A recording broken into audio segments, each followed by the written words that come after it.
তো hello guys, আজকে আমি সকাল সকাল স্নান করে ভিডিওটা স্টার্ট করে দিলাম। তো এই ভিডিওটা ছিল মনসা পুজোর পরের দিন।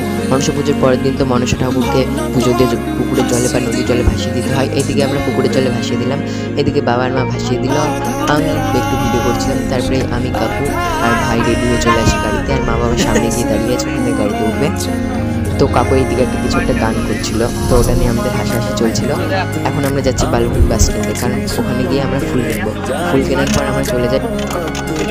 তো আমরা এখন দই মিষ্টি কেনার জন্য গড়িয়া মাঠের সামনে চলে গেলাম, কারণ ওখানে একটা দই মিষ্টির দোকান আছে। ওখান থেকে আমরা দই মিষ্টি কিনে নিলাম। আর এইদিকে বাস স্ট্যান্ড থেকে কেনা ফুলগুলো দিয়ে বাবা গাড়িতে সাজিয়ে নিল। তো সামনে দেখো গড়িয়া মাঠের ঝুলন যাত্রার জন্য মেলার দোকান বসছিল। তো সকাল সকাল গিয়েছিল, তার জন্য দোকানগুলো বন্ধ ছিল।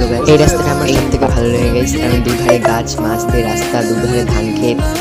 তো আমরা চলে আসি দিদির বাড়িতে। এসেই আমরা গাড়ি থেকে নেমে পড়ি, বাবার সামনে যাচ্ছিলো, তারপরে মা যাচ্ছিলো, তারপরে কাকু যাচ্ছিল।